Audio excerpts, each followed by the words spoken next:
Hi, everybody, and welcome to another episode of Awaken to Your Soul Path. I am your host, Barbara, and today I am joined by the fabulous Tash Blum, and she is an inner transformation and reality creation expert, especially for women. But guys, you are welcome too. And today we want to talk about the rise of the feminine and then specifically the power of perception. So I am dying to find out more about what does it mean to be a reality creation expert, especially specializing in the feminine. What can you share with us, Tash? Yeah, absolutely. Absolutely. Well, I help women, do some inner transformation, work on discovering who they really are. Right. Mhm. And also discovering why they're here. What is their reason for being here? Why did they come here? And discovering that higher purpose and using that to create the kind of reality that fulfills them. You know, Mhm. I'm super passionate about helping women rise up in consciousness because I do believe that we women are being, called right now. I believe we're in a time right now that we really need more of the feminine energy in our society. So I'm a firm believer on, the whole yin and yang, the divine masculine and divine feminine, Mhm. and the balance within them. So that's something that I'm very passionate about, and I feel I'm being called to help women to do, so that they can begin to create the kind of reality that they really desire. So many Mhm. of us struggle in life with living a life that is unfulfilling and is full of just sorrows and struggles, and we're missing out. I talk to so many women, they come to me and they're like, "Is this all there is?" Mhm. You know. Yeah. So yeah, so I help them. I want women to be able to create the kind of reality that really sets their soul on fire. Mhm. I love that. I work with people who come to me with roughly the same things, although in my case, it's usually men or women with a more masculine energy. So I'm more the yin side. So it's really nice to talk with someone who's more on the yin side, and I'm on the yang side. So it's a nice balance. And for those who do not know what divine masculinity and divine femininity is, could you explain or elaborate a little bit? Okay, well, that is a deep conversation if I'm going to go into the divine masculine and feminine. An easier way to just kind of explain it quickly Mhm. is if you think of the yin and yang. If you think of, so it's the balance between the yin and the yang, the masculine and the feminine. It's and the divine, we're taking it a little bit deeper into more of a spiritual Mhm. aspect as well. So we all have masculine and feminine energy within us. We all have which if you think of the rising of the sun in the morning, okay, so when the sun is coming up, it's moving out of the yang, the yin and into the yang, okay? And so we've got the daylight. You want to think of the daylight like the masculine energy. Okay. Daylight and if you think about what do you do during the day? You work, you go to work, you provide for your family, you clean, do all you're making decisions, paying bills, all the things that are masculine. That's a masculine energy. And then as it moves through the day, you begin to start transitioning into the feminine. So when the sun sets, now we're moving into the feminine, which we call sometimes like a dark energy, but it's really not dark. It's a beautiful energy. And we move into the feminine, and that becomes more of a time of nurture and relaxation and time to be creative and maybe go paint and and then rest.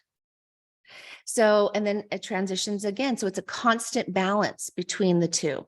Yes. And, most of us are either really heavy on one side or the other. I work with a lot of women who are up till 2:00 in the morning, still working. Right. Yeah. And it's like, that's an imbalance. We need to nurture both sides of our energy systems, and then I have other women who have a very difficult time making decisions. They can't, take action on things, can't get things done. So when we discover that we have within ourselves, both of these energies are available to us at all times, we just have to learn how to tap into them and balance them out. So, yeah. Exactly. Everybody knows the yin yang symbol, right? Where they Mhm. are off, and they are circled together, and they're like a fish-shaped form on one end, and then you always have the yang within the yin and the yin within the yang. And typically, the yang is seen as sunlight, warmth, movement, action taking.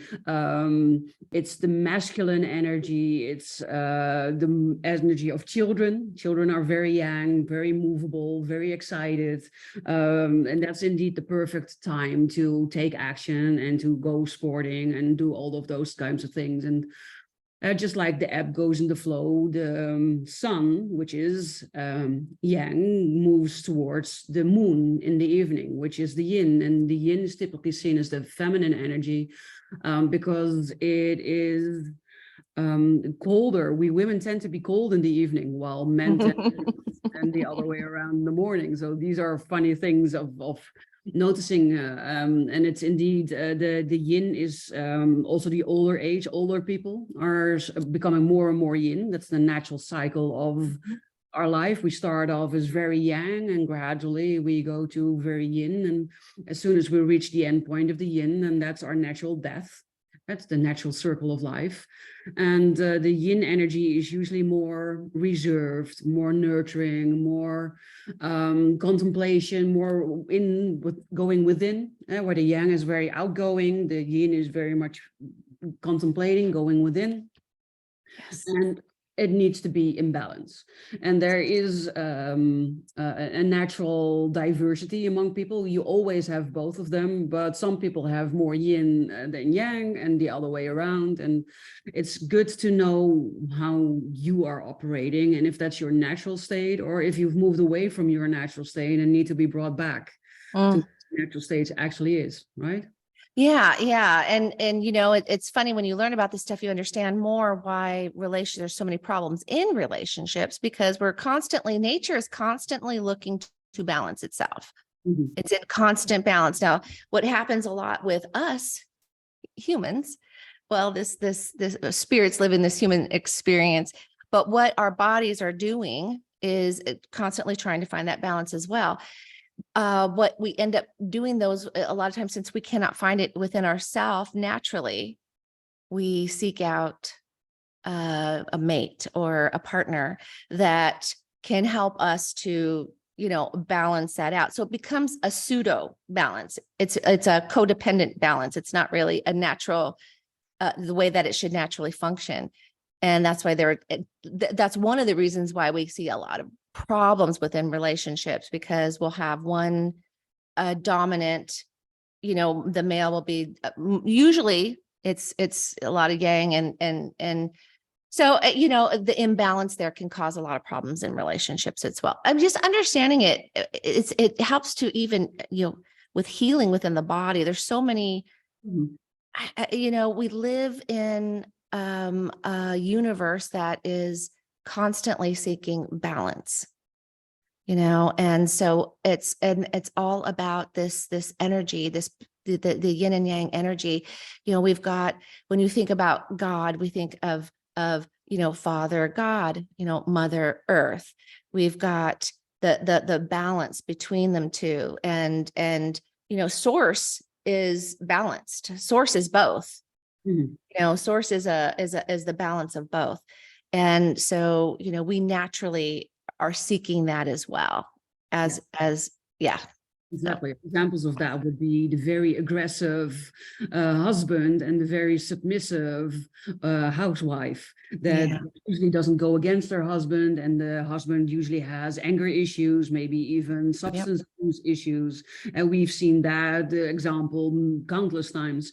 But it can also go the other way around, right? Sometimes we also have Mm-hmm. women extremely aggressive and completely dominate their male partner, which is even more out of balance because how strange or out of whack it may sound, the man is supposed to be the one that has more energy and that's more dominant according to the female energy from nature. So if a woman is incredibly dominant and very aggressive, showing really all the sounds of massive massive yang, then that's even more out of place than a man that has too much yang, because a man Yeah. is more yang.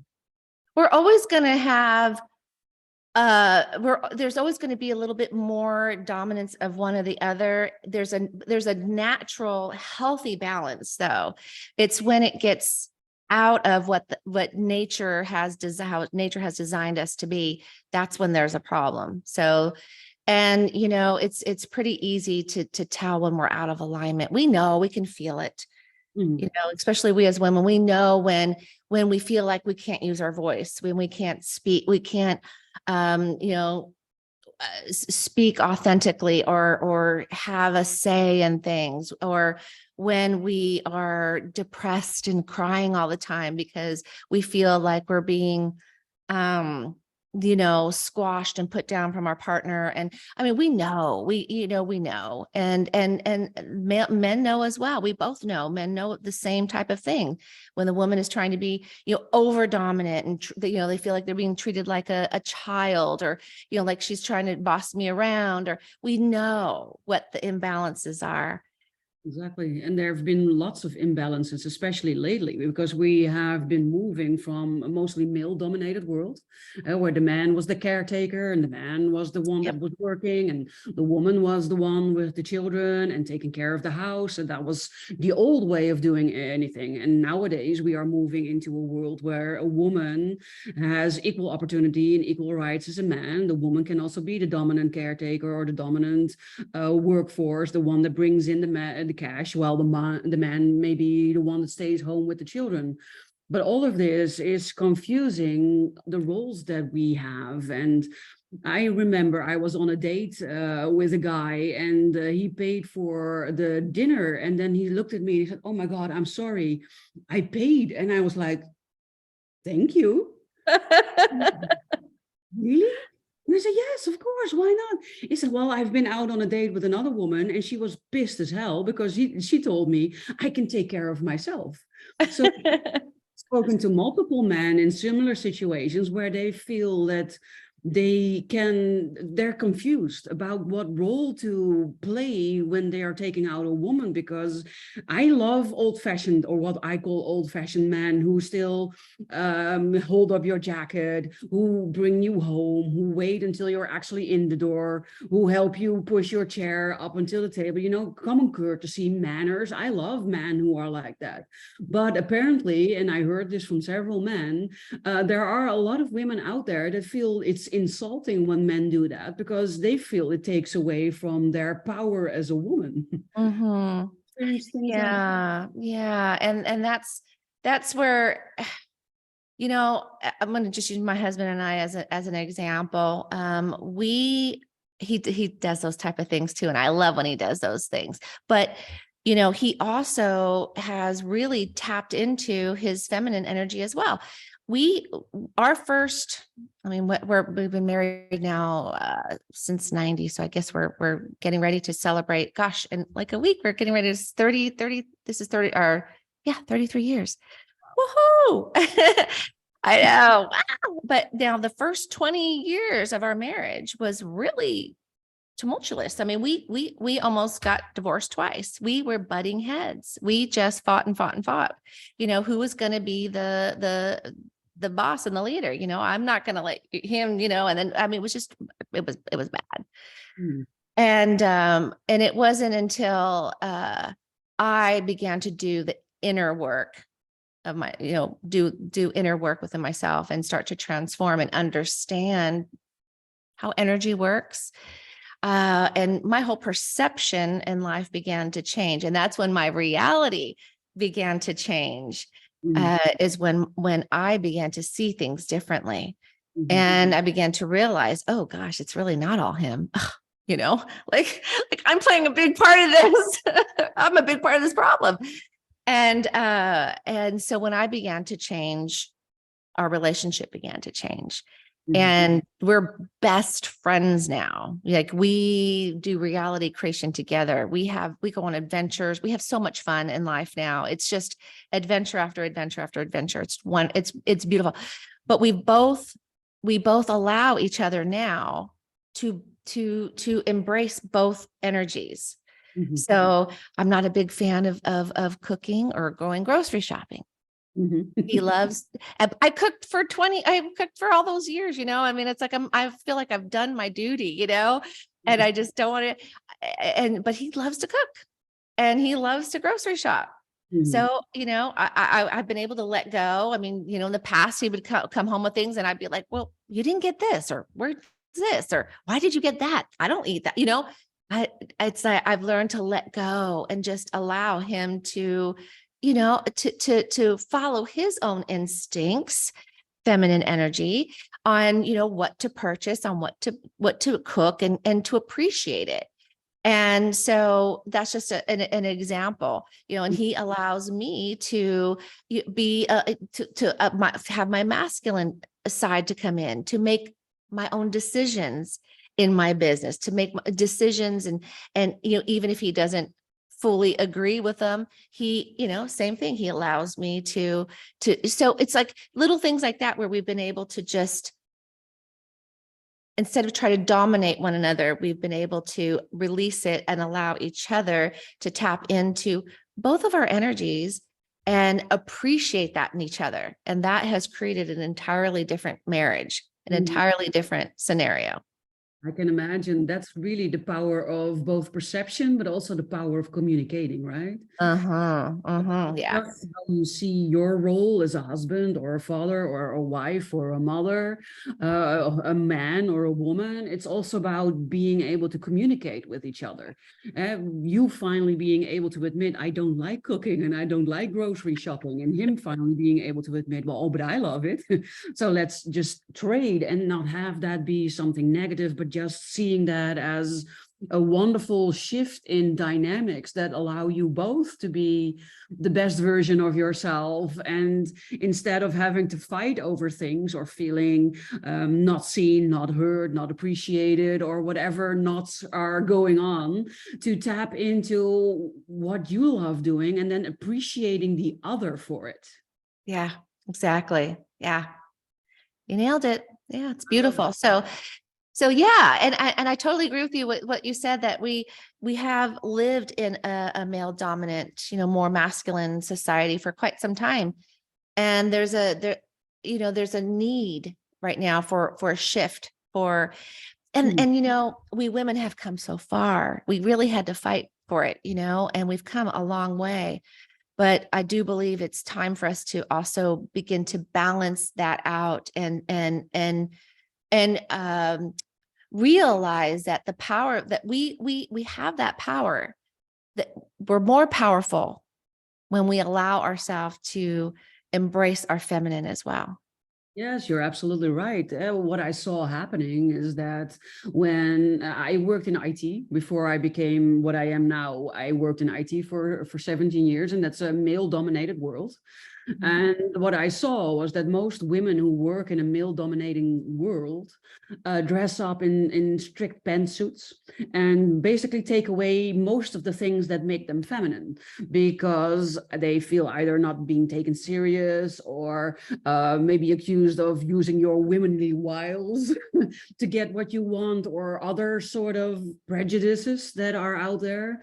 And then you get what I call the man woman, the woman that is a woman, but that really tries hard to be a man because she works in a male dominated world. And that also causes a huge disbalance within yourself. And then, of course, there is also a higher thing that was going on where we as a society were functioning mostly in logic Mm-hmm.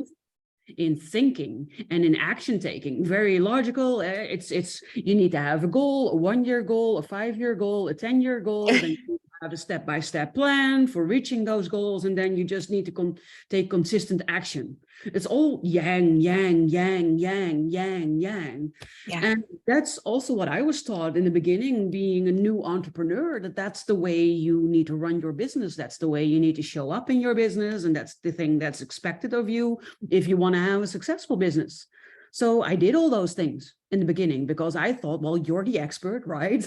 And I'm just new here. So you probably know, and I'm just new. So I'll follow your advice. And it was not working for me. And I see that with a lot of the female entrepreneurs that come to me, even the ones that are more in a yang type of energy, like I am also.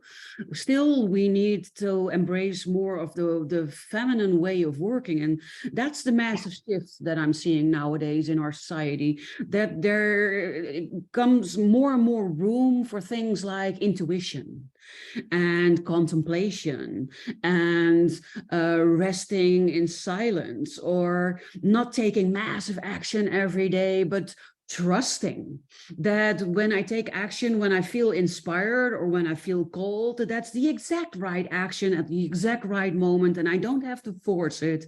I don't have to push it. And I don't have to worry about not being consistent or all these other things that most people teach in order to have a successful business that flows effortlessly.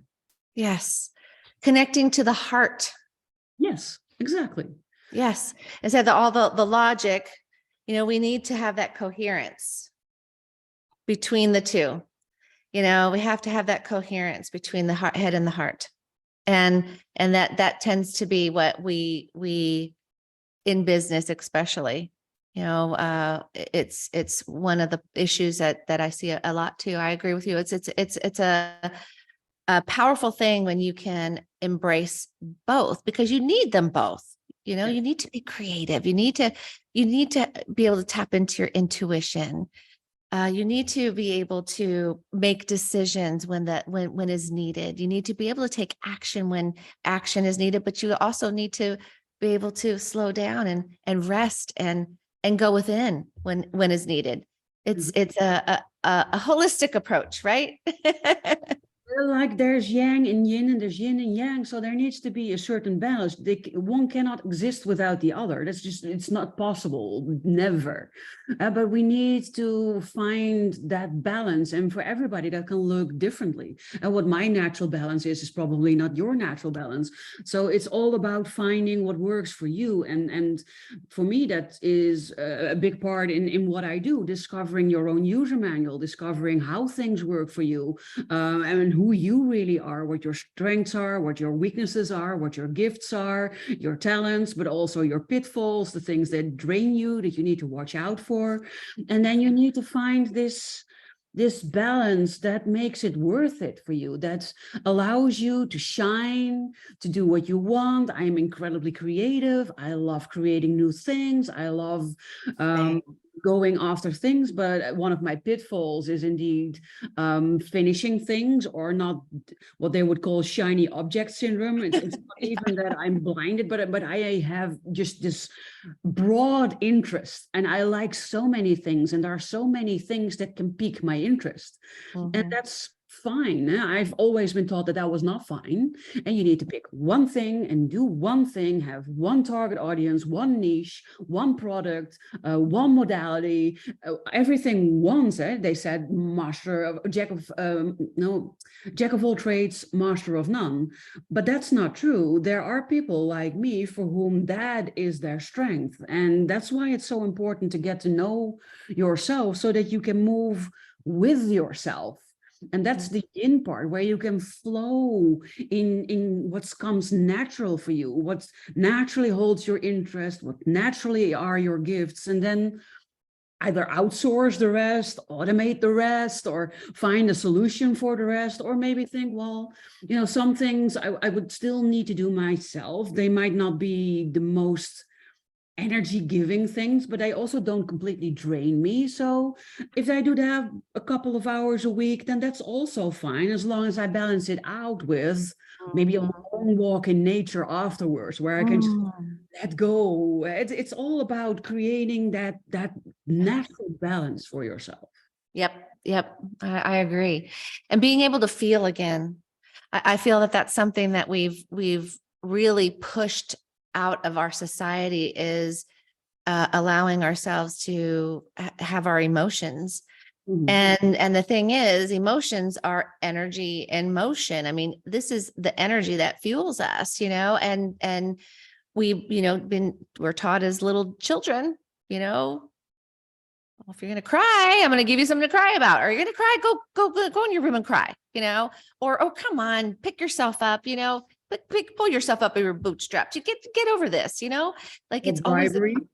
Yeah, if you oh, stop, right, yeah, I will give you I'll give candy. you, yes. Right. I mean, it's always, and so we're taught really early on not to feel like it's bad to feel. So we have to reconnect Mhm. with our emotions. Our emotions are our internal guidance system, Mhm.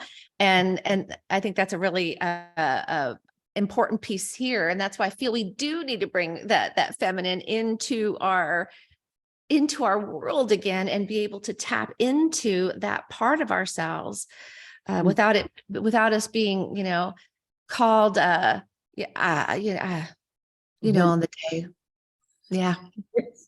And that's why I also love working with men, because there are a lot of men who have a lot of feelings and a lot of emotions, and societal expectations have always dictated that the man should be emotionless and Yes. should not cry. Whenever a woman breaks down and cries at work, then you usually think, oh, it will probably be that time of the month. It's also not something that we are very Oh, happy yeah. about, but at least it's somewhat expected, right? But when a man breaks down at the work floor and starts crying, it's like, oh my Lord, what's happening with you? And can you please stop it? Because this is not natural. And I speak to so many men who don't feel comfortable in how the male role has always been defined in our society. I don't want to talk about boobs. I don't want to drink beer. I don't want to talk about cars. And I have a lot of women friends, because with their women friends, they can explore this feminine side of themselves. They can talk about feelings. I have a lot of guy friends who tell me, oh, have you been to the hairdresser? And then immediately see it, which I love, because that tells me they're very in touch with their feminine energy, their feminine side. And I think that also needs to expand for men. So where also the women need to own their femininity more, it's also important for the men to allow more femininity in, for because for both sexes, the male yang type of energy has been the one that has dominated for centuries. Yeah, exactly. I so agree. It's so funny. You were just talking about races. My husband, he's a NASCAR fan. He has been since, like, I don't know, it's been, I think, like 30 years. I mean, I don't know. It's been for a long time. And he's tried to get me into it for so long. And I've always been like, no, I don't, you just go with your guy friends. I don't want to do that. And so, I've been tapping more, trying to be more, balanced here. And anyway, he asked me to go to a race with him recently, and kind of fought it a little bit. And then I said, no, I'm going to change my perspective on this. And this is something that my husband really wants to do with his best friend, so why don't I give it a try? I bet it's going to be a lot of fun. And I pre-paved it, which is something that I do and I teach my clients to do, basically to kind of, manifest the kind of day that you want to have by imagining it Focusing on what would make it the perfect what day. would be the, yes. And it went so beautifully. We had such a great time. I loved it. Like, I can't wait to go back. I cannot wait to go back. Yeah. I mean, just those cars, how loud it was. It was really cool. So it was a lot of fun to be able to tap into that and enjoy something that I had rejected for so long, you know? Yeah. I love that you're sharing that, because that's another really awesome example of the power of perception. And you had in your perception a typical image of what those races would be, and also then decided that's not for me. I don't fit into that image, that perception I have of what it's going to be. And by stepping out of that perception, by at least being a blank in it, and then going one step further and looking at, well, I would love it if my husband and I would just have lots of fun, and we would laugh the entire day and eat junk food, and maybe Yeah. feel excitement together, and then at the end of the day come home and thinking, yeah, we nailed Yeah. it. This was an awesome day. Yeah. And so you like nailed it too. Cause I mean, I don't normally have all that junk food, but I was like, yeah, let's get Doritos, let's get all this, candy. And it was so much fun. Like it was fun. So Exactly. Because had a it great time. allows your inner child to come out and to just Yeah. go into it blankly. And that's, I did another video, I called it the bullshit rules of life. Those are the things that have been handed down from generation to generation about the way things are supposed to be. But that's also a perception of how things are probably going to be, like NASCAR racing or whatever it can be. We have a certain perspective or perception of things based on stories of others or whatever it is, but it doesn't necessarily have to be what's going to be your reality when you try it. Mm. Be open to letting yourself be surprised by something that you kind of have, what will be the right word? A fixed image of, but allowing it to not be fixed, but to surprise you at the moment, in the moment, and turning out to be one of the awesomest experiences that you maybe have had with your partner. I love it. It's awesome. Yeah. And I did, that's the same thing that I did with breast cancer. When breast cancer came into my life in 2015, it was a perspective. I knew I had that moment where I had a choice. I was at that, I had found out, of course I was shocked at the beginning. You're shocked at the beginning. I was so healthy, blah, blah, blah, all the things. I knew, and I started researching and all this scare stuff everywhere. And I thought, okay, whoa. I need to make a decision. What do I want to experience? What do I want this to be? Do I want this to be a learning, growth, and expansion experience? Or do I want to be a victim and start to go inward and feel like, I have all these things are happening to me and I have no control? And like, where did I want to go with it? Yeah. And I knew I want to go over here. Like, I want this to be awesome. I want to just, have I know there's a reason for it, because I don't believe that, I believe everything is there for us to learn and grow and expand.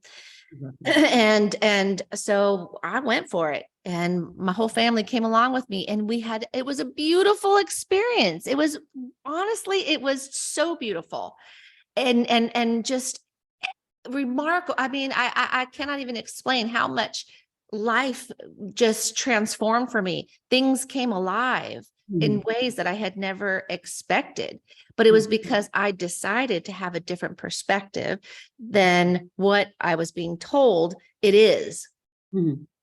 Yeah, exactly. Because if we stay in the perspective that we've been told, we close ourselves off to the possibility of whatever. Yeah. That's also why people say with manifesting, for instance, the how is none of your business. And you only need to focus on the what. And then I have clients that tell me, yeah, but I don't know what I want to be or what I do. And I said, well, that's also not per se the thing that you need to focus on. But how do you want to feel?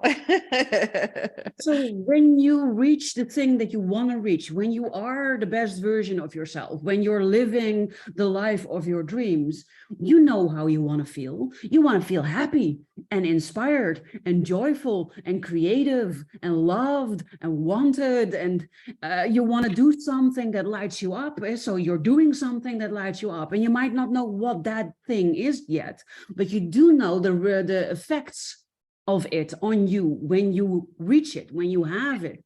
And by opening up to the experience, the feelings of it, you're opening yourself up to the universe delivering you the thing that will allow you to experience these feelings. And it could be something that in your wildest dreams you could not have thought up.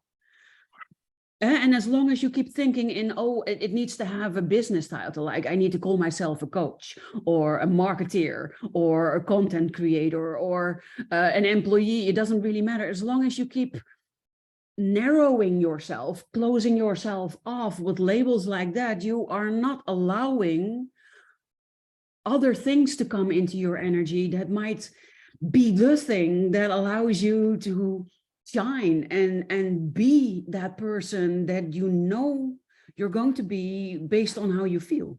Yes. So it's all based on how you feel, and that's what I always tell my clients. The most important thing here is, because I don't know what I want. I'm not sure what I want, but how do you want to feel? What do you want to experience? Like, how do you want to feel? You focus on that. You always want to reach for, the way you want to feel in life. Mhm. You can never go wrong. Exactly. Because that's the law of attraction in a nutshell. Like energy attracts like energy. That means that if you focus on, I want to feel happy and fulfilled and joyful and creative and loved and inspirational, then the universe matches that energy with things that will allow you to feel joy and happiness and in creativity and inspiration and so on.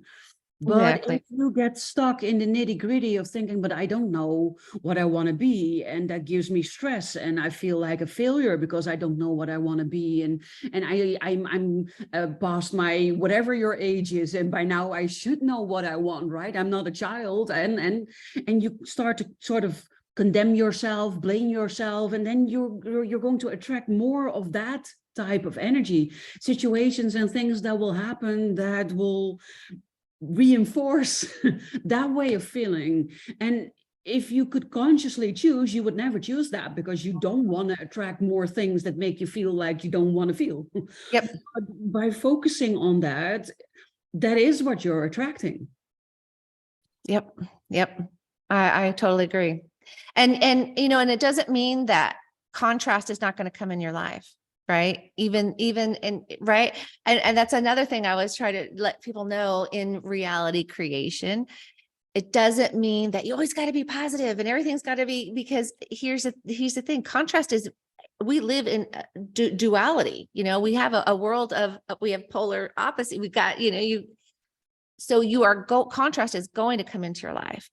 Yes. It's how you handle the contrast and how you take that contrast and learn from it. What you pull from it is what really matters, and that's where it's perspective. It's just a beautiful thing. We get to make choices in life in every moment. What do I prefer? What do I prefer to experience? Does, right? The contrast shows you what you don't want so that you can consciously focus on what you do want. The contrast helps you figure out what you want. So if Yes. you look at it like that and follow it in that sense, then you're moving yourself towards what you want again. And we need the contrast. It's just like yin and yang are always together. It's also contrast and happiness that needs to have this symbiotic relationship with each other. Totally agree. I totally agree. I love it. What a great conversation. Yes, I've been definitely loving our conversation. I can imagine that you who is watching and who is listening, and thank you for watching and listening. Yes, I love always that you're here and that you're watching and listening and supporting my TV shows and my channels as much as you're doing. But I can imagine that you might want to know, where can I find out more about Tash, or where can I reach her? So how can people find you? TashBlum.com. That's my, and you can find me on any social media channel as well. I've got the same handle everywhere, Tash Blum. I will make sure that your most common links will be included in the show notes. So if you wanting to connect to Tash, then please go to the bottom of this video and look in the show notes, and you will find all the ways in which you can connect with her. And for today, I really want to thank you for being here, Tash, for having this wonderfully amazing, inspirational talk with me. I hope we get to inspire lots and lots of people. And if you do find yourself being inspired by this, then I would love it if you could like this video, if you could share it with your people on whatever social media that you're on, because if you find it inspirational, chances are that people that you know also find it inspirational, and you might reach the person that really needed to hear this today, and they will be forever grateful. So that will be amazing. And I hope all of you will come back for the next episode and be here again. For the night now, thank you for watching. Thank you for being here. Thank you, Tash, for having Thank this. you for having me. Yes. Until next time.